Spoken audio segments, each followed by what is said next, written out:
Weather Center, the KEPR Action News Weather Center, if you will. I hope everyone has had a tremendous weekend. It is Monday, January 19th. I understand that it is Martin Luther King Jr. Day, so if you're maybe going out to any celebrations today, I certainly wish you well there. And if you're maybe just enjoying a 3-day weekend, I hope you are having a good extended weekend. Now, I know I had a good weekend. Of course, the Seahawks did win this weekend. Any Hawks fans out there might be feeling rather good today, like myself. Let's just jump right into the weather, though, so we can kind of get an understanding of the weather coming up for the week. This is now our third YouTube Live. I try to do these a couple of times a week, and I will continue to try to do these a couple of times a week. So pardon my finger. I'm now going to flip the camera around so we can kind of get started.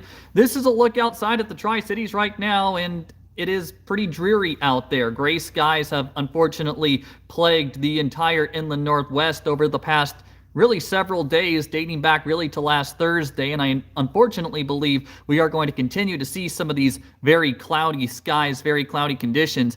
I'm now going to go to a source outside of our weather system. I'm going to go to the College of DuPage webpage. If there's any big weather fans out there, the College of DuPage has a wonderful website for both models and satellite imagery. I'm first going to go to the satellite picture, and you can kind of see all of these cloudy conditions as my phone refocuses.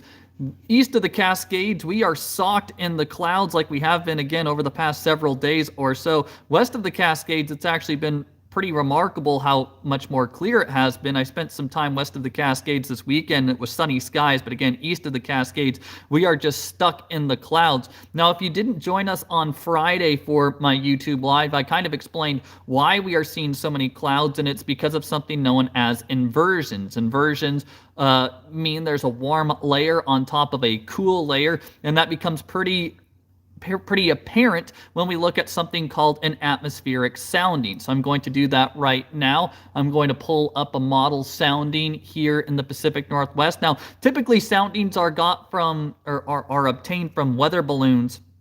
And we have something called radiosondes that go up. What a sounding is it provides kind of a 3D look at the atmosphere in the vertical. So if I pull one up, I think maybe this will become more apparent to y'all.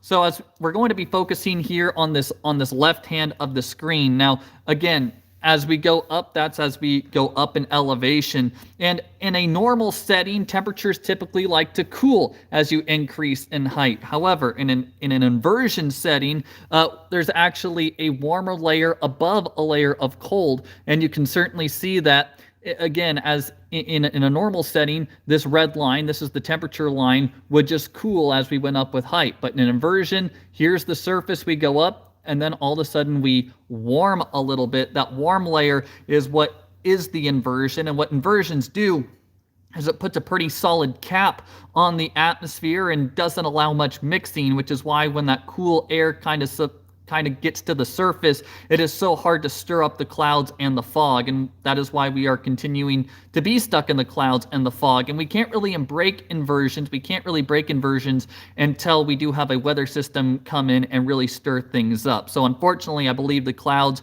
and the foggy conditions are kind of here to stay. Now, along with the clouds and the fog, we have been very cool, and we are going to stay very cool for today. Highs will only get to the mid to upper 30s in the Tri-Cities this afternoon, low to mid 30s through the Yakima Valley, upper 20s to low 30s today in the Kittitas Valley, with mid 30s coming for the Blue Mountain foothills. Again, a very cool day coming our way.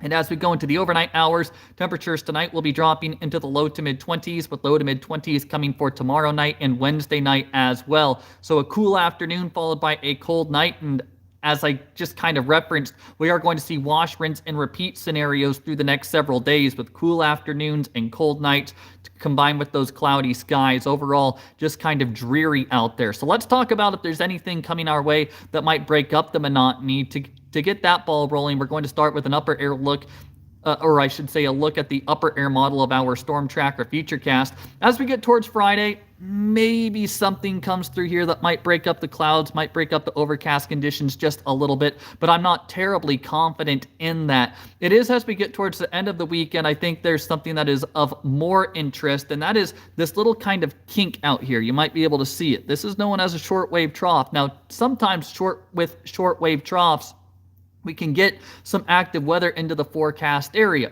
So let's look at the more traditional storm tracker futurecast now to see if there's any precipitation on the way. Through this week, nothing really to speak of. Again, it is as we get towards the weekend, namely as we get towards Sunday evening, that our next weather maker is going to start to try to have an impact on the inland northwest. Now, with this, there could be some rain and snow mix showers that are touched off in our general forecast area. But what I would caution to say is that this is still a week away. Weather models are bound to change. In fact, we could be looking at weather models that become much more active as we get towards Sunday. Or we could be looking at weather models that become much less active. In fact, even this model might wash things out by the time we get to Sunday. Typically, I would not put too much stock into a weather event that is nearly 7 days away, as I'm going to flip the camera around so I can talk to you folks directly.